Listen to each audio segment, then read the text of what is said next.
possible uprising, an African spring?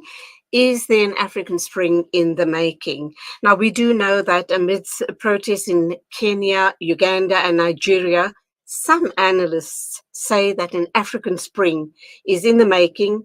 Others say that this is an incomplete story. So, not long after widespread and deadly protests against tax hikes rocked Kenya in June and forced a sharp government turnaround, Ugandans assembled for anti corruption protests before Nigerians too began clamoring for demonstrations. So it's a very, very worrying situation. Let's talk to a master's graduate at the Institute for Pan-African Thought and Conversation at UJ. That's you, Orapeleng Matsediso. Very good morning to you. Welcome to the program. Good morning, Julie, and of course, good morning to listeners out there. Thank you very much for inviting me for this important conversation. Important indeed. This conversation is really important.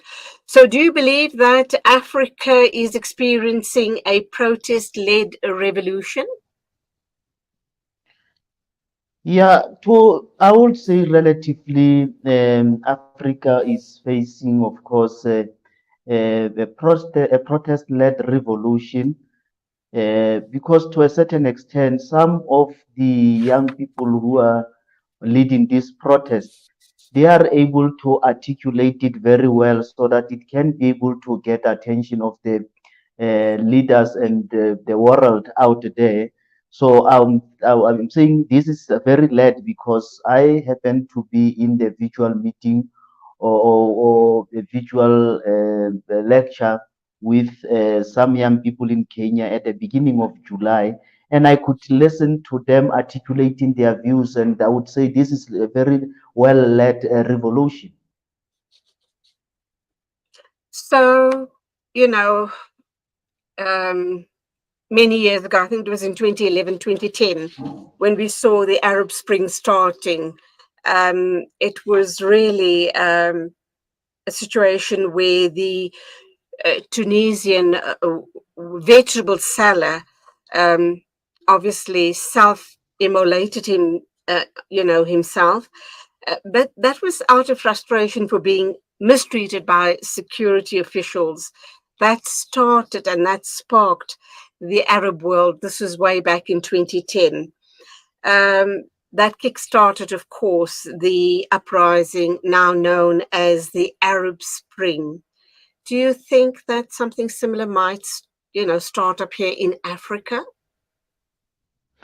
Yeah, I believe that something similar might start to happen on the continent because, Julie, I think you would agree with me that the attainment of independence by post-African countries in 1960s aroused in the minds of many Africans a sense of hope and happiness that mostly because of the destiny of their continent were in the hands of their fellow brothers and sisters. They had hoped that their condition were going to change from poverty to prosperity. But unfortunately, the opposite is happening. I would say something similar is going to happen on the continent on the basis of that. When you check in Kenya, the governing party in Kenya, the United Democratic Alliance, in their manifesto ahead of the elections, of course, led by the current president, they made a promise that they were going to change the living conditions of the people. And the reason why you see that particular protest, of course, happening in Kenya is as a result of the failure of government to keep its promise. Let me come here in South Africa. When you check in one of the priorities in the manifesto of the governing party, and of course now it's under government of national unity, but the African National Congress ahead of these general elections of this year, it had also put in its manifesto the priority to change the living conditions of the people. And many on the continent, many governments on the continent, they always say that they seem to know where the problems are, but they fail to advance or resolve those particular problems. Where is the issue? Because when you check the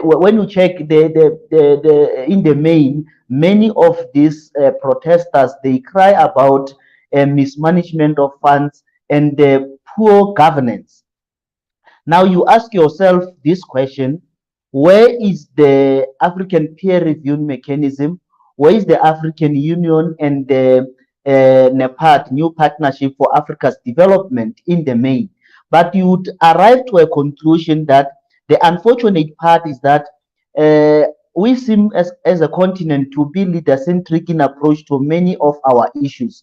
Leader-centric in the sense that if a particular leader comes and leaves, we abandon that particular blueprint that was supposed to change the living conditions of the people. I'm of the view that this what African Union and African leaders did not learn anything from what happened during the Arab Spring of 2010 2011. The same situation, history is repeating itself.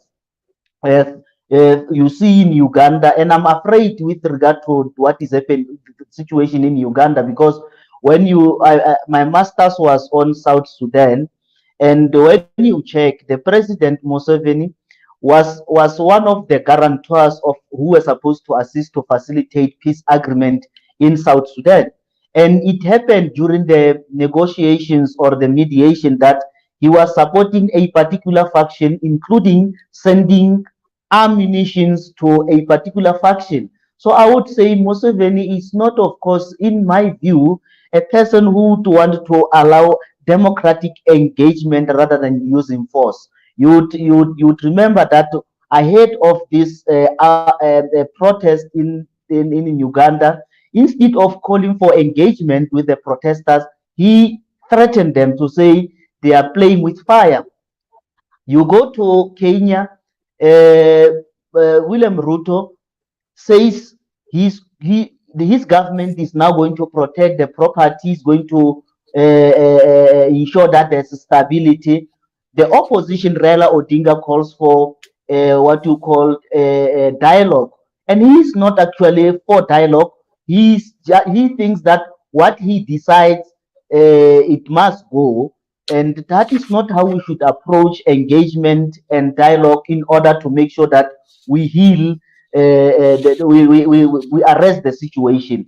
And for as long as many of African countries are failing to have a concrete social policy that will address the socio-economic situation on the ground, even those dialogue and everything engagement will not bear any fruits unless we ensure that the lives of our people tangibly changes. And that is a very dire situation, is it not? You've covered, you've spoken about Sudan, DRC, Kenya. You've even spoken about what's happening right here in South Africa. Let's talk about the situation very quickly in Zimbabwe. We do know that here in South Africa, we are bearing the burden of mass migration from that country into South Africa. And that could be a ticking bomb as far as xenophobic attacks are concerned. How do you see that playing out? Yeah, no, I think what I would say to you is that I would answer that question, of course, making some observation.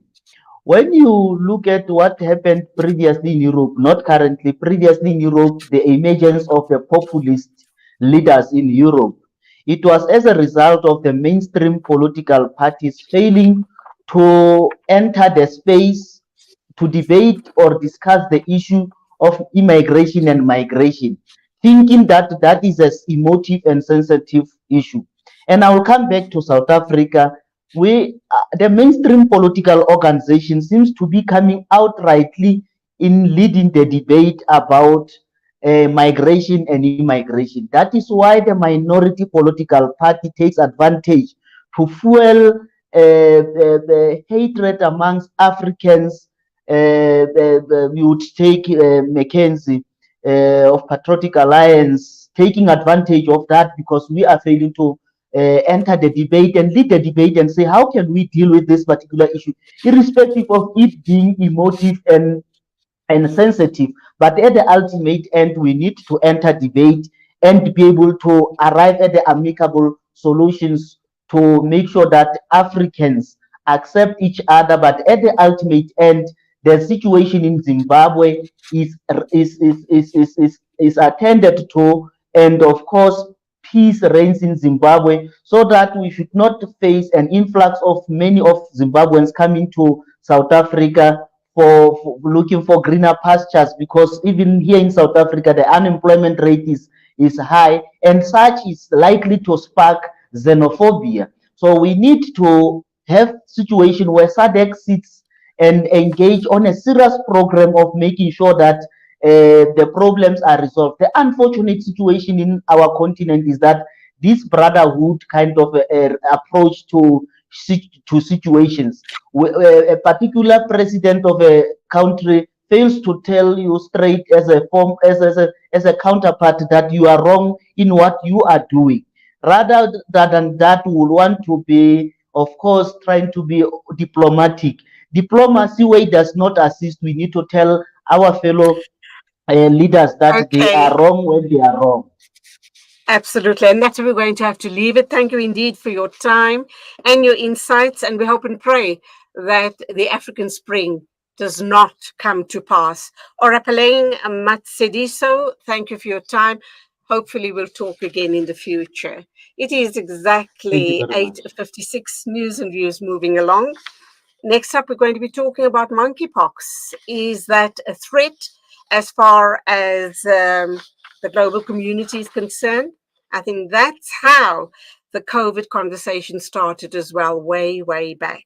We're going to be talking with senior research scientist at the Center for Lung Infection and Immunity, and that, of course, is Dr. Shamim Jumdali. So, do hope you're going to stay tuned in for that conversation.